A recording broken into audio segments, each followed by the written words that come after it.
zombies to you! They will devour your flesh! Zim sat at the edge of Zita's couch, his feet hovering. He watched, large-eyed, at the television screen before him. His Sur-unit sat in the middle, hands on knees that bent near his chin. He too watched the screen, expressing childlike concern for the character he knew was about to perish. He knows that, Zita said, lying along the end opposite from Zim. Hey, try to be quiet. Your bird is probably still trying to sleep. Also, my family will— Why would he allow that? No! I mustn't let the humans die on my watch! Zim was too hysterical to perceive Zita's request. He stood from the couch with his hands now in fists, as if he was prepared to foolishly rush to where the movie was taking place. He's saving his girlfriend, Zita explained, smiling in mild amusement. Zim, it's just a movie. It's not real, okay? Zim whirled around to face her, his curled fingers trembling dramatically in front of him. Why is this entertainment for you humans? Are you insane? No, it's a story, Zita calmly described. It's art. It's disturbing, but in a thrilling way. Get it? Emotional reactions are also what make things like this beautiful. Zim gestured to the gruesome images displaying shamelessly on the television. He just died. That's beautiful to you. Zita cocked an eyebrow. No. You have to remember, it's all fake.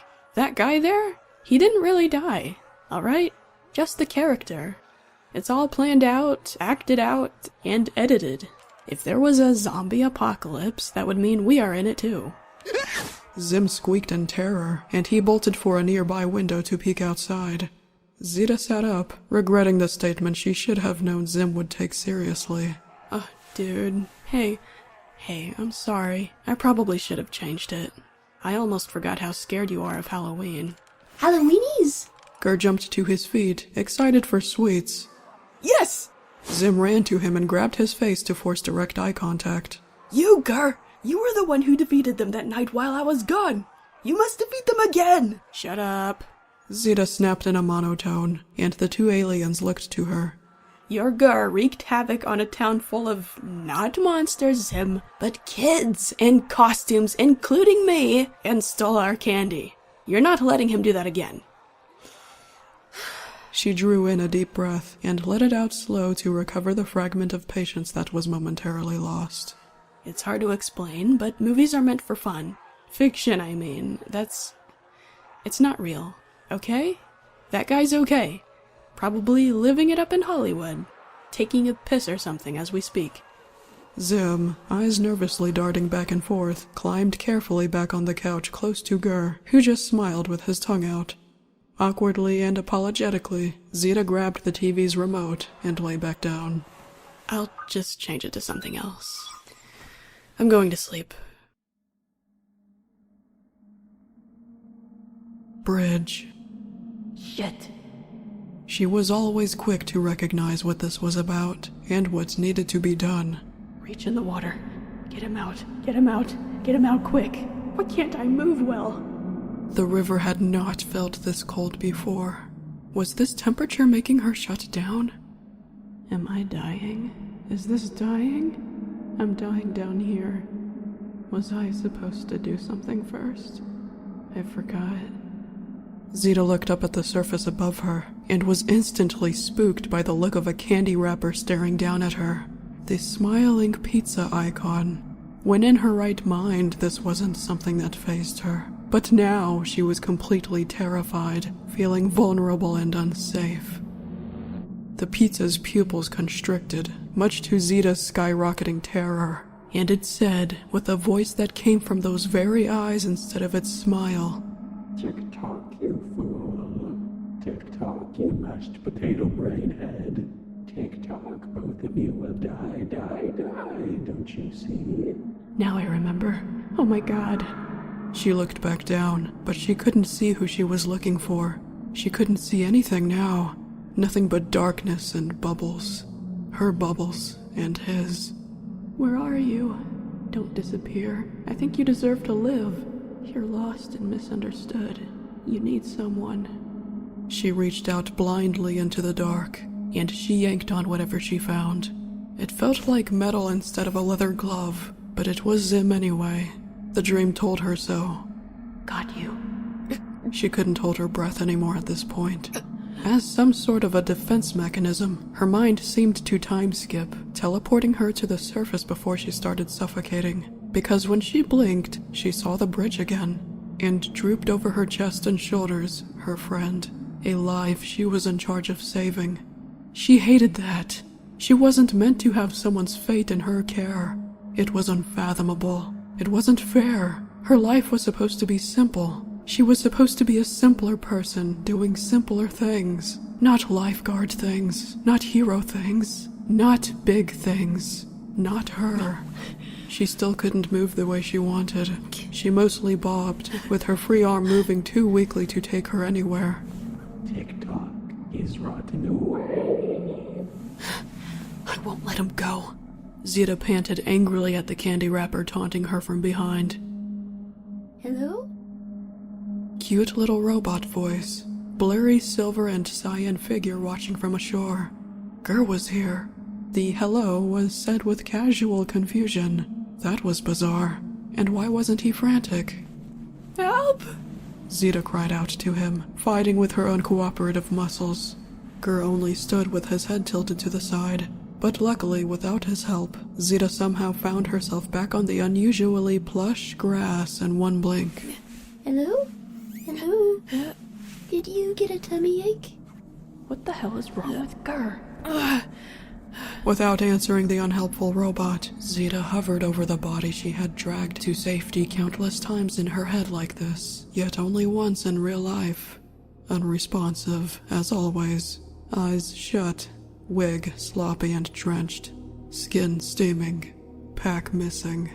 No breathing. He wasn't dead. It wasn't too late. After witnessing several painful things Zim went through at school before, Zita knew he had a chance.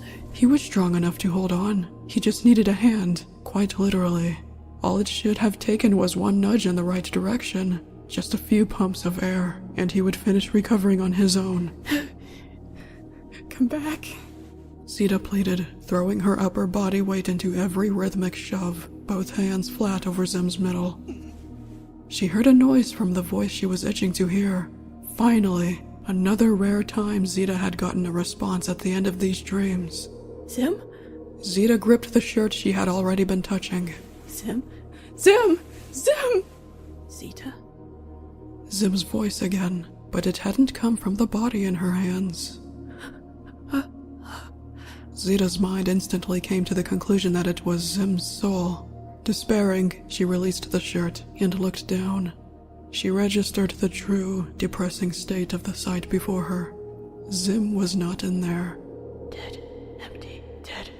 This body doesn't work anymore. It doesn't think. It doesn't live. No more. Zita's heart broke, and her emotions swelled violently, driving her to tears. No. No. Don't. This is wrong. Please come back. Sim, I'm so sorry. I tried. I'm still here. At the sound of the lost soul calling out to her again, Zita sobbed and fell over the sprawled body of the one she failed to save despite her efforts. Sim. Sim, no. Oh my god. Zita. Zita. A three-fingered hand on her left shoulder. She turned her head and saw nobody. Gur was even missing. She didn't want to experience any of this anymore. She strongly wished it wasn't real. Are you okay? Zita, please. What's happening to her, Gur? Zita, I'm still here. Can you hear me? Zita. Reality blasted itself back in place for Zita, and she awoke, her vision swimming before it adjusted. She recognized and remembered the couch, the living room, and the television, which had the volume low. And then she recognized Zim, and remembered he had come over seeking help for the bird he rescued. He was still there, and now he was the one on top, concerned for Zita's well-being. Gur was peeking from behind him, staring with him. Zim was right by Zita's side, at her aid. His hand was on her shoulder. Zita realized she had felt him in her dream. then also realized that she had actually heard him too. She had been listening to a living Zim. He continued to speak to her, shaken. I'm here. Should I alert the Earth authorities? Zita broke down in tears, sat up, and pulled her arm out. Zim saw the desperate request for a hug and tightly locked himself around the haggard girl, his chin over her shoulder. My friend. Zim is here. Zim is here. Zita's spasming diaphragm forced in rapid gasps before every little sob. She tried to be quiet, being considerate of the possibility of her mother and older siblings sleeping in the other rooms, and considerate of Zim and his worry. Gur joined in the hug. It's okay. The three of them stayed this way for an entire minute as Zita cried, still overwhelmed by the aftershock of a nightmare, yet overwhelmed by the relief that her wish came true. It wasn't real. If not for Zim being right here for her this time, in his true form, alive and well, Zita probably wouldn't have had the urge to cry. But she wanted this. It was bliss to receive tender comfort from the one she was once again tricked into thinking was dead. Zim slowly rubbed her back, having learned how soothing that felt from Sis when he was in distress. It probably felt even better for a human, without a pack in the way. I'm sorry. Zita managed. I'm okay. I hope you mean that. Zim said. I want you to be okay. You scared me. It's okay. I'm sorry. I'm okay. It was just... Oh. Zita got a second wind, trailing off into another small fit of sobs and hiccups. Zim held her tighter. Zita, I want to know what that was. What you went through. Tell Zim. I thought I'd never have that nightmare again. Nightmare? Zita let go so she could look at Zim. A dream. You know what a dream is, right? I know of this dream, but I don't understand what they're like. Zim said. Erkins don't sleep, you see. Zita drew in a deep breath in an attempt to conclude her episode. Well, it's weird, but it's completely normal for us. It's like hallucinating in our sleep. Our brains, they're like movies in our heads, except they don't make enough sense. Are they painful? No, I wasn't in pain. I mean, not... Sometimes dreams can be just fucked up. Define that. Fucked up. Zita's lip trembled. Zim, I've been having the same dream about you for years. At least, I don't know, once every couple of months. Sometimes more often than that, but... Zim squinted lightly. Eh? Me? I guess so. Zita leaned against the back of the couch. Sleep means our mind is shut off with suspended brain activity, which is why we can't think straight. Even when things don't make enough sense, when it should be obvious we're not in reality, we rarely process that we're in a dream. And until it ends, it's your whole world. So, every time I have this dream, I always think you're dead. Zim was still. I'm dead in this dream? It's about the time when you... Zita faltered with a grave grimace. When I saved you. When you gave up. Zim's mouth fell open slightly, but he didn't speak. I didn't think it would affect me this much. Zita vented. When it happened, I was still a kid, and I didn't register what was happening the same way I would register it now. I was only shocked. I wasn't as frantic, I wasn't experienced. I didn't know what to do, how to react. You and Dib usually get all the action, and I didn't think that if I ever got directly involved with it, it would be something more serious than hypnotizing Zits or selling the most candy bars for a box of adhesive medical strips. I had to join in on holding hands to bring Earth back in its place, but that was holding hands. And I was doing it with billions of other people. The Florpus felt like a carnival ride, too. You'd think it would have scarred me more than pulling a guy out of a river, but there's something about it. You were smoking and sizzling like I pulled you out of a fryer instead. I've seen water burn you several times before, but you ran around screaming. This time you were dead silent and dead weight. It was the first time I had a chance to really hear the burning, and it got to me. I felt this huge disturbance. I looked down at you, and I thought about your note, and I thought about the times I saw you in school. This silly green kid sitting in front of me. I'm happy I was there for you. You don't seem happy.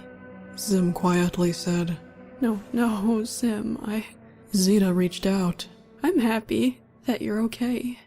I just get scared that if I had to save anyone like that again, it wouldn't work.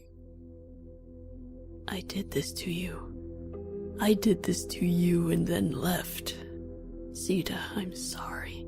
Sim. That day hit me harder than I thought too. I was terrified of your dirty water when I first discovered, and when Dib first discovered that it stung like acid. But now I'm deathly afraid of it, even with paste protection. How did you get to the bird then, if you're too scared of the water? That was a split-second decision. I didn't think about the water when I jumped.